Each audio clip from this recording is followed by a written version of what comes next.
우리 올해 비전 말씀 서로 주고받으며 인사하고 오늘 말씀 시작합니다. 두세 사람이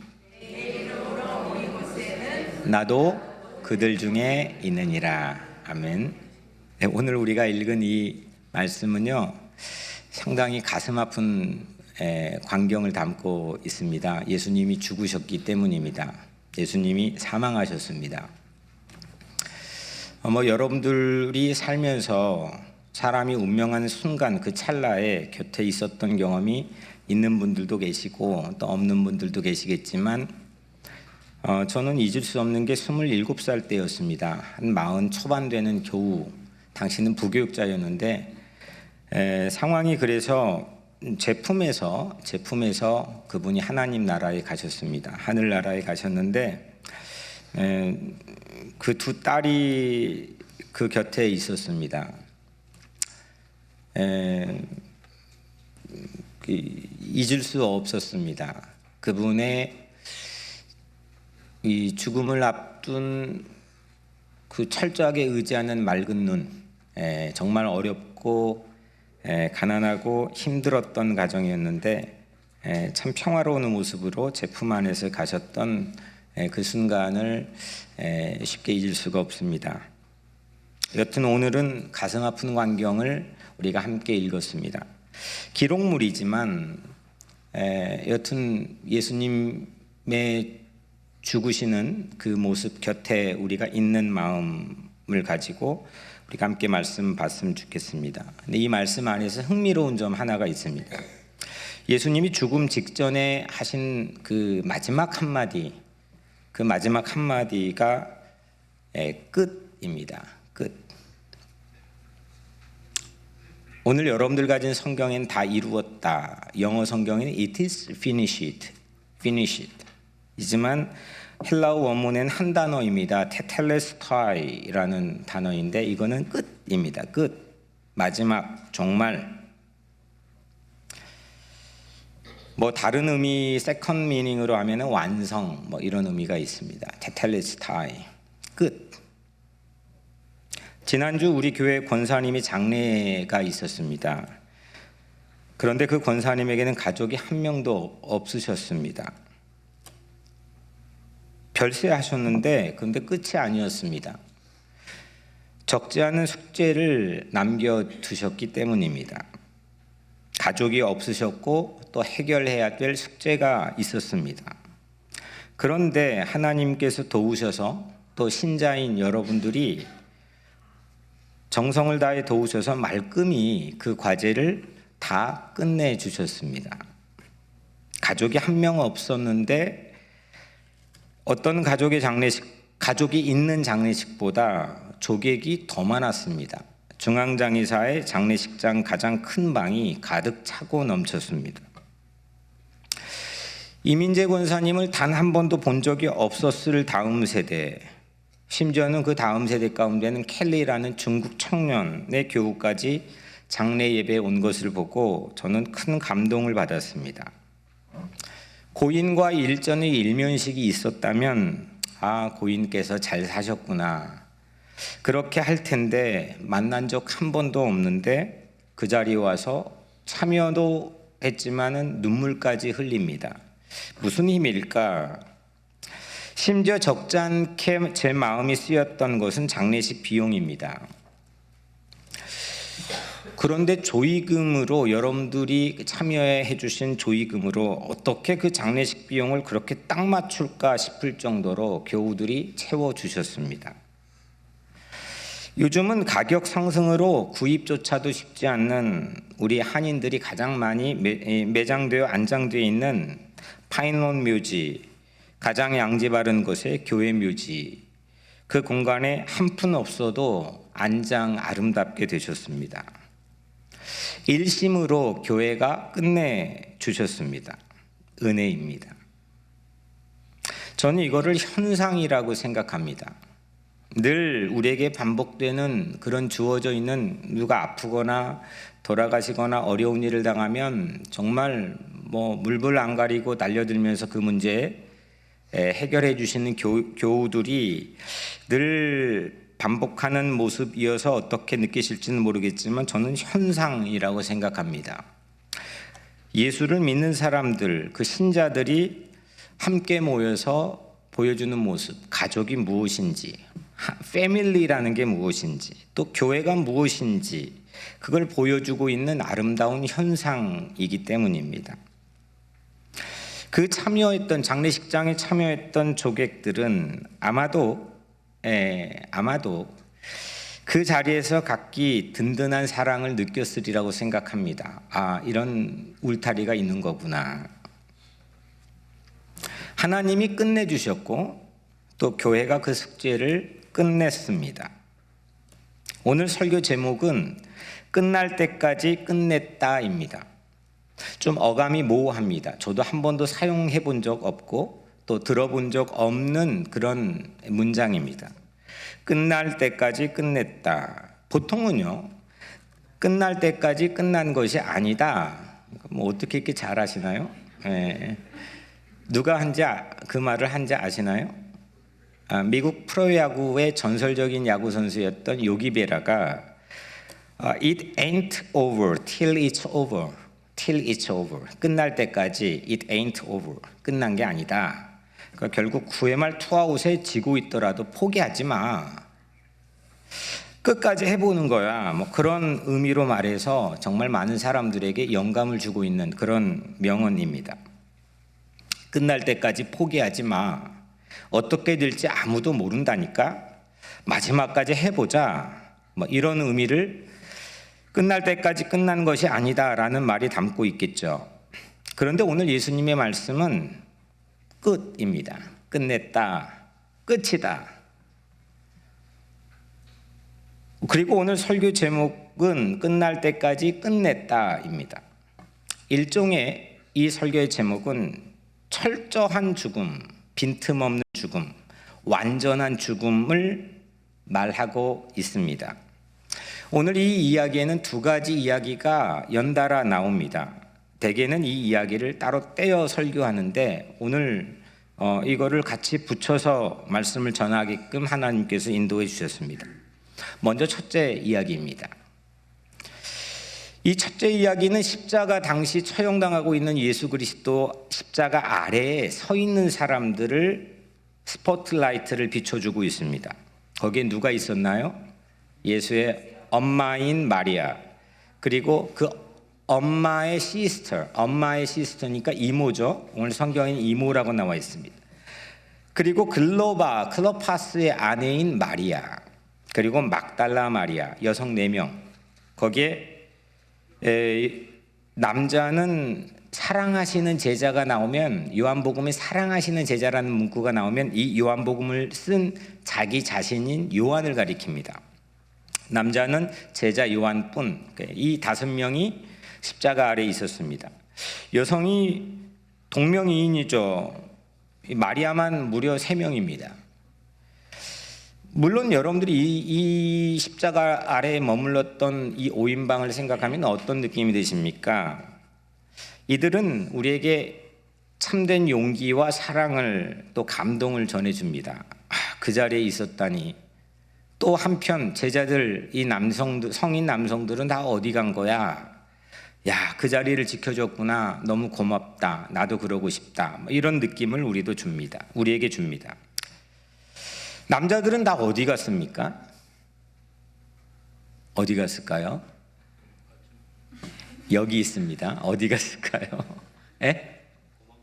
도망갔대요. 그쵸. 도망간 걸로 우리는 거의 백발백중 그렇게 알고 있습니다. 얼굴 코빼기 하나 보이지 않습니다.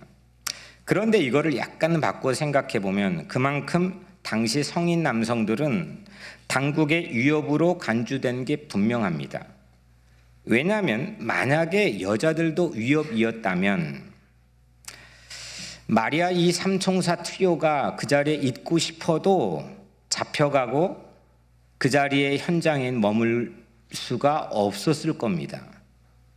아니, 그 사람들이 가진 어떤 동기나 아니면은 실질적인 의도가 그 용기가 있고 사랑이 있는 것, 그거야 어떻든 간에 잊고 싶어도 못 잊는 경우가 발생할 수 있는데 그건 당국의 분명한 위협입니다.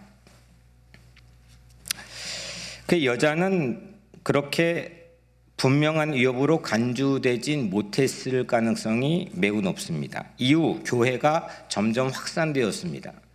그 교회가 확산되자 첫 번째 여자의 박해가 성경에 소개되는데 그게 사도행전 8장 3절입니다.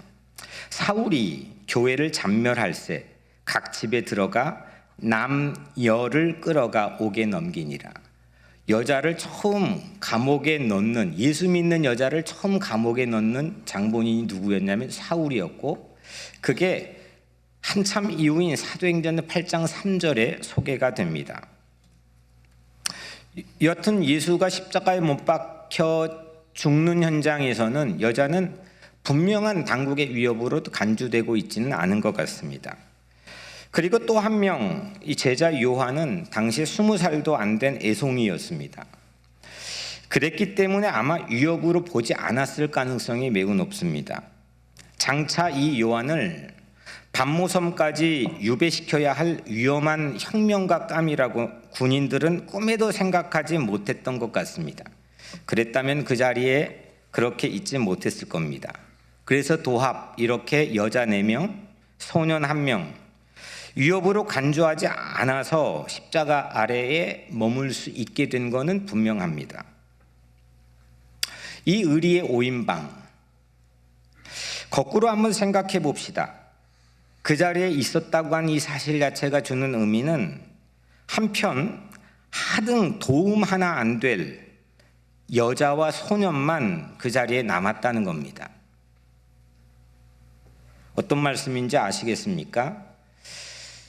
뭔가 이 지금 예수의 죽음이라고 하는 게 죽어가는 현장에서 마지막 이 상황을 반전시킬 최소한의 가능성도 모두 다 배제시키는 하나의 요한이 쓴 장치가 오늘 그 십자가 아래에 있는 5명이라는 겁니다. 끝날 때까지 끝난 게 아니야, 그래도 예수님인데 라고 생각하며 일말의 희망을 포기하지 않을 변수가 혹시 남아있지 않을까요? 베드로, 우리가 잘 아는 베드로가 보통 사람입니까? 그래, 어디선가 우리가 뒷이야기를 모른다면 그래, 어디선가 나타나 줄 거야, 그런 히어로가 나타나서 이 상황을 전혀 다른 방향으로 이끌어 줄 거야, 그런 기대가 있지 않을까요? 다른 사람도 아닌 예수의 죽음이 이대로 끝난단 말입니까? 이게 말이 되는 겁니까? 마지막 순간까지도 만약에 시청자라면 그 순간을 바라보며 그 변수를 기대할 겁니다. 그런데 이 십자가 아래 5명을 공개한 것은 이대로 끝. 테텔로스타이, 이대로 끝. 피니쉬. 로마 군인도 쳐주지 않는 허접한 힘없는 연약한 이들만 예수님 곁에 남았다는 건 이대로 끝이라는 겁니다. 이 5명은 상황을 반전시킬 가능성이 조금도 안 보이는 사람들이기 때문입니다. 그 5인방만 마지막을 지킨다는 것은 끝입니다. 그런 5인방 속에서 예수님께서는 참 소중한 걸 보여주죠. 누군가를 지켜주는 가족이라는 게 진짜 무언지 그 씨앗을 이 땅에 심겨주십니다. 예수님의 어머니인 마리아를 애송이 요한에게 부탁한 장면이 첫 번째 이야기의 마지막에 나오죠. 이분이 네 어머니야, 요한에게 십자가에 고통받으면서 말씀해 주시고, 어머니, 얘가 이제는 당신의 아들입니다 라고 말해 줍니다. 그리고 그 말 끝에 요한은 그 후부터 실제로 이 어머니 마리아를 자기 집에 모셔 끝까지 지켜줍니다. 그게 첫 번째 이야기의 엔딩, 마지막 문장입니다. 실제로 제가 정말 가고 싶은 곳 에베소, 그 이유는 바로 이 에피소드 때문입니다. 이 제자 요한이 마리아를 끝까지 지켜줘서 있었던 곳, 그 에베소에는 그걸 기념하는 교회가 지금까지도 있습니다. 다시 한번 오늘 본문으로 와봅시다. 지켜주지도 못할 도움 1도 안 되는 이 5명, 이 5명은 지금 죽어가고 있는 예수님의 죽음을, 그 예수님의 끝을, 야 이제는 못해, 방법 없어, 기정사실로 굳어지게 하는 등장인물이라는 겁니다. 이제 걷잡을 수 없이 예수님의 죽음은 끝을 향합니다. 어떻게 방법 없을까? 만약에 여러분들의 어머니라면, 아니 더 심각한 여러분들의 자녀라면, 마지막 최후의 순간까지도 의사가 안 돼, 방법 없어 해도 무슨 수단과 방법을 써서라도 해볼 수 있는 게 제가 목격한 우리 인간의 모습입니다.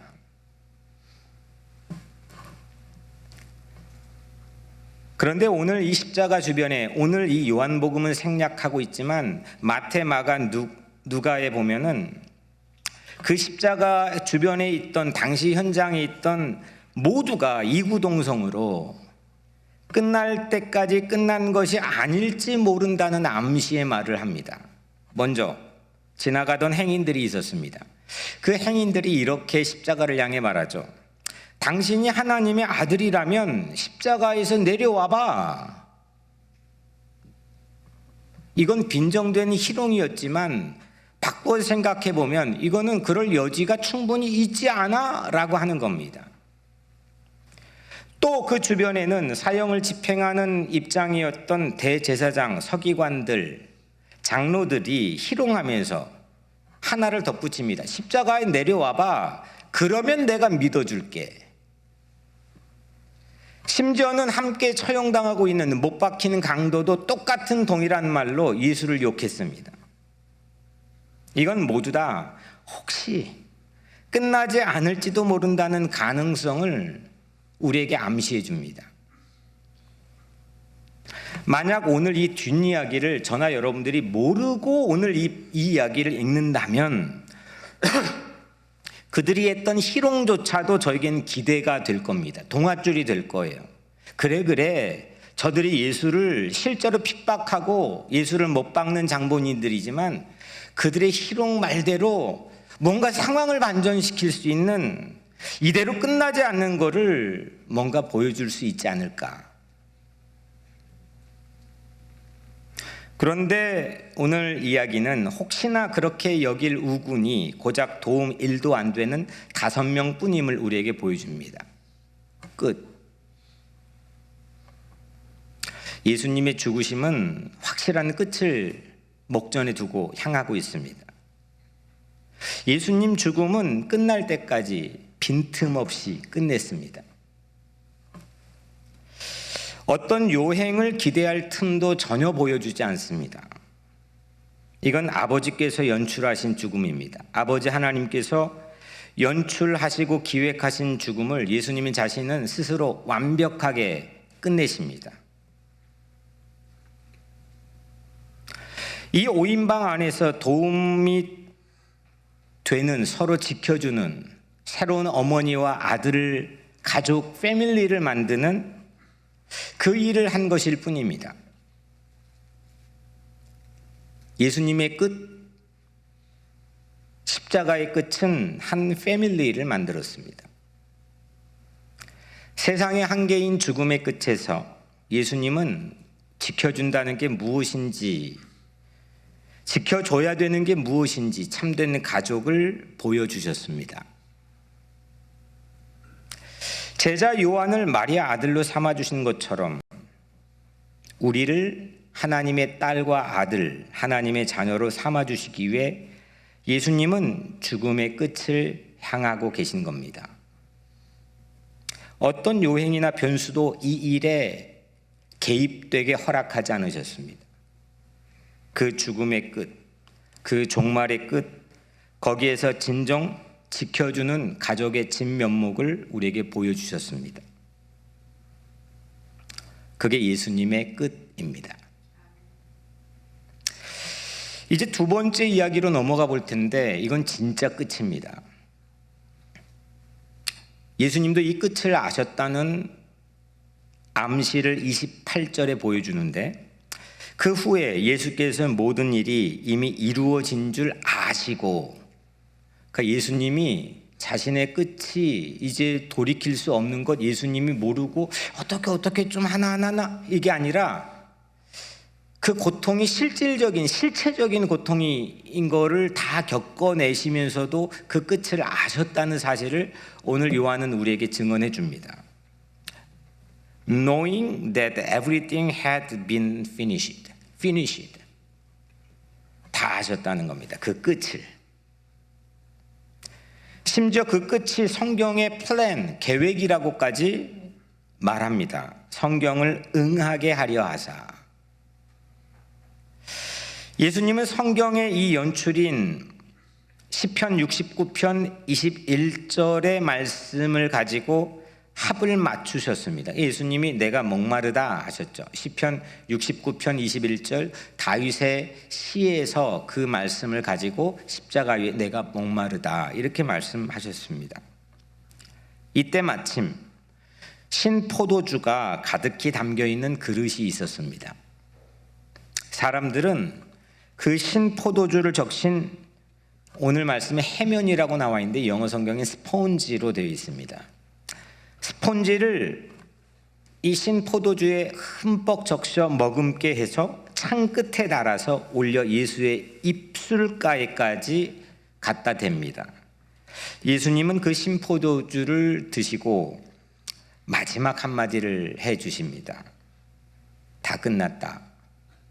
테텔로스타이 다 끝났다. 피니시 다 이루었다. 끝이다. 그 끝이라는 마지막 한마디를 남기시고 예수님께서는 운명하셨습니다. 요한복음에는 이 전체 책에는 7개의 표적이 있습니다. 상당히 상징적인 중요성을 가지고 있는 표적입니다. 그중 첫 번째 표적이 어떤 표적인지 아시죠? 네, 갈릴리 가나에서 예수님께서 물 가지고 포도주를 만드셨습니다. 신기하게도 이 요한은 첫째 표적이 일어난 가나 현장에서 예수님 곁에 어머니가 계셨다는 것을 요한복음 2장에 우리에게 보여줍니다. 예수님이 계셨다는, 어머니 마리아가 있었다는 겁니다. 그래서 오늘 이 본문 이야기인 요한복음 19장에 골고다 십자가 언덕에서도 어머니가 계셨습니다. 갈릴리 가나도 골고다도 모두 어머니가 계셨습니다. 어머니는 예수님께 포도주가 다 떨어졌습니다. 동이 난 거를 알렸습니다. 그런데 예수님 뭐라고 대답했죠? 아직 내 때가 오지 않았어요 라고 답했습니다. 그리고 시간이 흘러 오늘 십자가에서 죽어가고 있는, 끝을 향해 가고 있는 예수님께서 자신의 때, 자신의 타임에 할 일들을 다 이루셨다. 이제 끝이다. 끝냈다. 이렇게 말씀해 주십니다. 때가 오지 않았던 가나에 포도주가 떨어져서 이제 자칫 하객들이 목이 마를 상황이 되었지만 때가 찬 십자가에서는 예수님 스스로가 자신이 목마르시다 이렇게 말씀했습니다.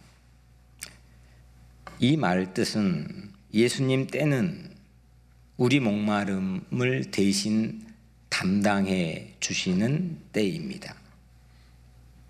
예수님의 목마름이 결국 끝입니다.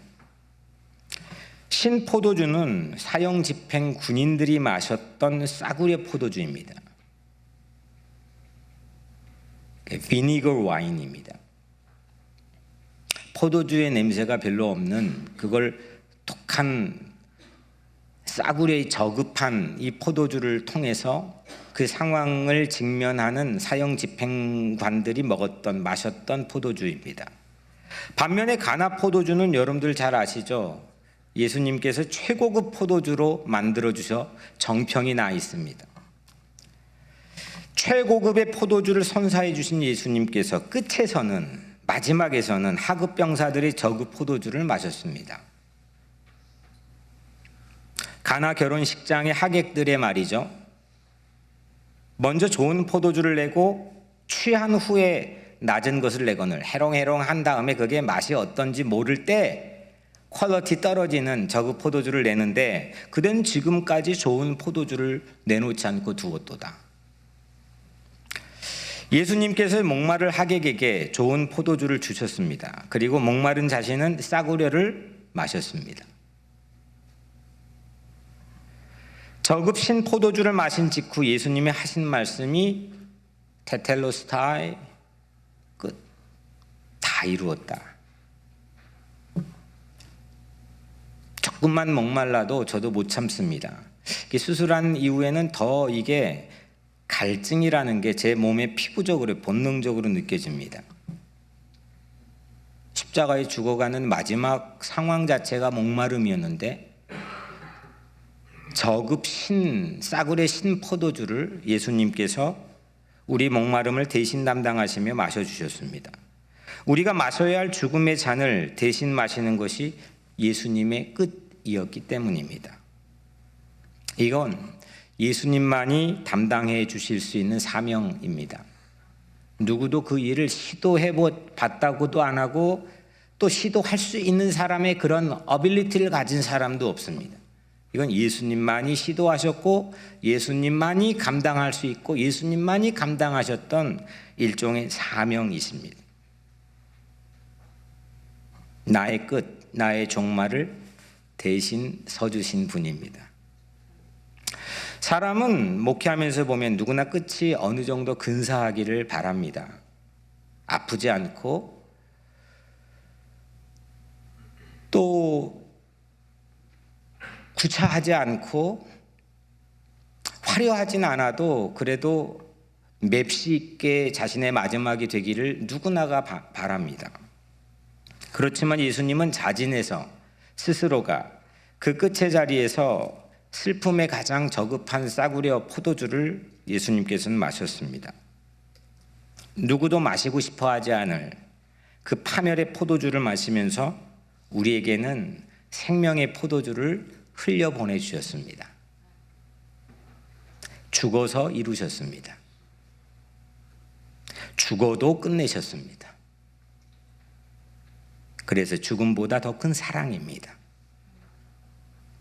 그분의 끝은 사랑입니다. 이건 일종의 현상이 아니라 세상을 뒤바꿔 놓는 각 개인의 삶의 운명을 뒤바꿔 놓을 수 있는 사랑입니다. 내가 끝내지 못할 일들, 끝낼 수 없는 일들, 나 대신 끝내주는 사랑입니다. 이민재 권사님 뿐이겠습니까? 삶이라고 하는 게 내가 할 일 다 끝냈다고 생각하는 삶과 죽음이 과연 있을까요? 제가 볼 때는 아무리 열심히 살고 아무리 의롭게 살고 아무리 최선을 다해도 그런 죽음은 세상에 없습니다. 심지어 내가 끝낼 수가 없는 일을 내 대신 모두 다 성취하고 완성하며 끝이라고 그 자리에 서주신 사랑, 그게 예수님의 사랑입니다. 이 끝 앞에서 무엇을 느끼십니까? 물론 이 사랑이 나랑 멀게 느껴질 수도 있겠습니다. 충분히 이해가 됩니다. 하나의 뉴스요, 하나의 낭보 소식일 뿐이라고 생각할 수도 있겠지만 만약 그 사랑이 나랑 뗄래야 뗄 수 없는 사랑이라고 한다면 어떻겠습니까? 어떻게 반응하겠습니까? 어떤 마음이겠습니까? 어떤 느낌이겠습니까? 이 성서는 그 사랑으로, 그 끝으로 나를 초대합니다. 내가 끝낼 수 없는 일을 대신 끝내주신 그 사랑 앞에서 우리는 한량없는 그분의 은혜를 채울 수 있게 됩니다. 이 말씀을 한 주간 동안 묵상하면서 신포도주가 뭘까? 하나님 주시는 감동으로 우리 죄를 상징하는 것 아닐까 생각해 봤습니다. 저급한 우리의 삶이라는 게 꼭 신포도주와 같기 때문입니다. 여러분들은 어떻습니까? 스스로 나는 괜찮아, 나는 근사해라고 생각해야 생존할 수 있는 이 땅에 아주 치열한 삶이지만, 그래도 끊임없이 우리는 스스로 쓰레기처럼 느껴지는 순간과 찰나가 있습니다. 스스로 쓰레기처럼 느껴질 때가 있을 만큼 신포도주와 같은 우리네 삶을 예수님께서 죽음으로 기꺼이 마셔주셨습니다. 예수님은 내 죄를 담은 저급 신포도주를 받고 마지막을 끝내셨습니다. 이 신포도주를 조사해 보니까 이건 목마를 때 먹으면 절대 안 되는 그런 음료입니다. 그런데 그 신포도주를 사람들은 해면, 즉 스폰지에 흠뻑 적십니다. 우리의 더러움을 다 빨아들입니다. 그리고 우리 더러움을 다 흡수합니다. 그런 스폰지처럼 우리 죄를 소멸하시는 사랑이 그 십자가의 끝에서 이루어진 겁니다. 그래서 여러분들에게 권면합니다. 여러분들의 끝이라고 생각되는 그 순간에 포기하지 마십시오. 예수님께서 사랑으로 끝날 때까지 끝내주셨기 때문에 포기하지 마십시오. 끝을 사랑으로 채워주셨기 때문입니다. 성서에서 끝을 처음으로 사용한 곳을 저도 처음으로 발견해 봤습니다. 끝이라는 이 단어를 처음 사용하신 공교롭게도 하나님이셨습니다. 하나님께서 천지 만물을 창조하신 직후에 창세기 2장 1절에 보면 천지와 만물이 다 이루어지니라. 천지와 만물을 위해 노동한 하나님의 노동이 끝, 그 다음에 안식하십니다. 끝을 처음 사용한 성경의 부분입니다. 하나님은 천지 창조를 다 마친 직후에 다 이루었다, 끝이다, 이렇게 말씀했습니다. 그런데 그 완전한 끝을 우리가 망가뜨렸습니다. 우리가 헝클였습니다. 그리고 예수님은 그 십자가의 끝에서 사랑으로 그 공의를 이루셨습니다. 복구를 끝내셨습니다. 이 사실을 믿느냐? 이게 성서가 우리에게 주고 있는 중요한 도전입니다. 예수님은 다 이루셨습니다. 예수님의 끝은 그래서 우리에게는 새로운 시작입니다. 이사야 53장 5절에는 그가 찔림은 우리의 허물 때문이요 그가 상함은 우리의 죄악 때문이라. 그가 징계를 받음으로 우리는 평화를 누리고 그가 채찍에 맞음으로 우리는 나음을 받았도다. 그가 찔림은, 그의 끝은 우리의 허물 때문이었습니다. 그의 상함은 역시 우리의 죄악 때문이었습니다. 그가 그 끝에서 끝내시는 그 징계는, 그 징계로 말미암아 우리는 평화를 누렸습니다. 예수님의 끝은 우리에게 나음을, 치유를 선사해 주었습니다. 그래서 예수님은 끝날 때까지 다 끝내셨습니다. 예수님의 끝으로 우리에겐 부활이 시작됩니다. 그래서 포기하지 마십시오. 쉽게 그 끝에서 자기 삶을 재단하지 마십시오. 사람은, 인류는, 이 요즘 특히 문명의 이기를 자랑하는 이 현대 문명은 그 끝을 조금이라도 지속 가능하게 확장하기 위해 저마다 심혈을 기울이고 자랑합니다. 아무리 확장해도 영원하지 않습니다. 그런데 예수님께서는 자신의 끝에서 가장 영원한 건 사랑임을 우리에게 보여주셨습니다. 포기하지 마십시오. 예수님의 끝 때문에 우리는 끝날 때까지 끝나지 않는 겁니다. 예수님은 다 이루시는 분이십니다. 다 끝내시는 분이십니다. 그래서 정말 끝내주는 분이십니다. 싸구려 인생을 고급진 삶으로 다시 시작하게 할 초대가 그 십자가의 끝자락에 있습니다. 그래서 예수님의 죽음은 마침표인 끝이 아니라 우리에게 새로운 시작으로 이어주는 쉼표입니다. 고 이민재 군사님이 아무리 끝내지 못한 숙제를 이 땅에 남겨놓고 천국에 가셨을지라도 우리 각자의 삶이라는 게 발버둥을 치고 아둥거리면서 무언가를 끝내기 위해 돌진하다가 낭망할지라도 우리에겐 늘 이 주일이 그리고 순간과 찰나가 새로운 시작으로 이어주는 쉼표가 되기를 축복합니다. 사랑하는 여러분, 끝을 기정사실로 굳어지게 했던 도움이라고는 1도 안 되는 5명만 머물렀던 십자가. 방법이 없어요. 그런 십자가가 우리에게도 있습니다. 그래서 그런 순간에 자꾸 우리 귀에 마귀는 이렇게 빈정됩니다. 너도 이제 끝이잖아. 끝이라니까. 끝이야. 마귀는 이렇게 우리를 낙담하게 하고 정말 끝을 맛볼 작정으로 살게 만들어 버립니다.